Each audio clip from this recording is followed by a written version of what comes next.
Hey guys, John from Elite Versatility here. So we're going to do our first series in the heel training with Miss Bear.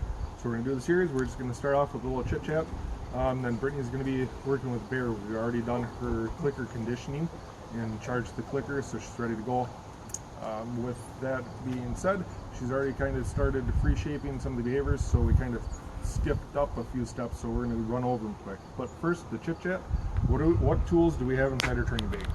We have all kinds of tools. First up is the RPM slip lead. It is a coated cord, and it's really nice because if you give the dog correction, it's going to loosen up right away, right? And that's what we're going to start doing after we get the free shaping done and start adding commands. Sorry for my hand, I got stung by a bee yesterday when we were out in the woods, and it's swollen up and I can't really move it. But we're going to do this. Really good thing about this too is you can form a figure eight, put it over the dog's muzzle, and high distraction area. We'll cover that later on in the other videos. Next up, we have the Smith Wonder Lead. Another very useful tool that we will probably start Bear off on. It is a very stiff rope, and if you give a correction to the dog, it loosens up right away.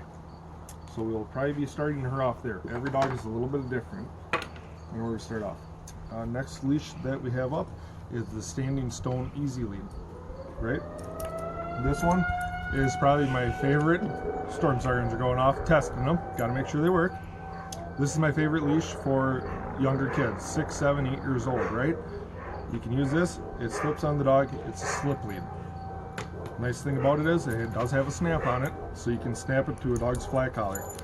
By some odd chance the dog happens to get away or slips this off their neck, they're still attached to the collar. They still got a hold of the leash. So, and then one of our final steps that we're going to be doing, and our end result is a flat collar with snap lead. Other thing we're going to be doing, we're going to be doing e-collar training. E-collar, reinforcement tool, not a teaching tool. Once the dog has established a point of contact around their neck from these leashes, we will use the e-collar to reinforce that correction. The e-collar is going to become a very long leash, and you have to do the introduction and everything properly. Okay, next tools that we got. These are our uncommon ones that we don't use, but we may have to someday, so we always keep them in the toolbox, right? Metal choke chain.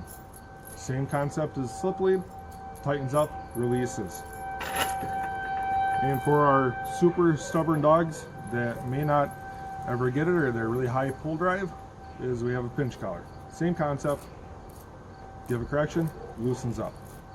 The only thing it's going to do, it's going to apply more pressure and more of a correction. And the last thing that we have is that we never train a dog to do, unless requested, is a harness. For us, for hunting dogs, this is a cue that we are going to go track deer. This is what we use to put on the dogs for tracking. With that being said, Bear has a harness, so as we progress in her training, she's going to learn that she has to walk with a harness on and not pull. What a harness does, if a dog sticks their neck through it, this goes around their chest, and this is a great pulling place for a dog. They get a lot of power and a lot of pulling off from it. So that's why we usually don't use these. So what we're going to do with Bear, Brittany's going to run through her quick. Seeing I'm kind of laid up here with only one hand, Brittany's going to run through just some of the free shaping stuff that we've been doing and what we need Bear to do. And I'll kind of talk as we're going along here. Alright, so you can see Brittany's working with Bear, and she's doing a little bit of target training right now with her. Yep. And getting her to go. We're just looking for Bear to nose our palm of our hand when we're going. You see, right there she nosed, and a click for the reward. Bear's well aware of what's going on. So our first step in the heel is right there. We're looking for a retriever breed, whether it's house obedience or whatever it is, that when we move, they move. And when we stop, they sit. If it was a pointer, we would expect the dog to stand next to us and not move rather than sit. You can see there, Bear did a good job. She stopped next to Brittany, but she did not sit. So there was no reward until she sat. And this is kind of that first part that we talked about. We free shaped a little bit during her charging her clicker. Bear just started doing it. So right now, we are rolling right into kind of the, if you will, the luring or the reward body cues for it. And every once in a while, Bear is going to get distracted. So every dog is going to move at their own pace, guys. So please remember that.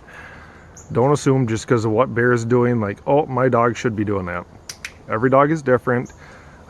Same thing with all our tools in our toolbox. We have them all, but every dog is different, so we may not use them all. And we may end up going through everything. It all depends on the dog and how you read a dog and what that dog needs to succeed. And that's what we use whenever we're teaching anything, is what does that dog need and what is going to be the best for that dog to succeed.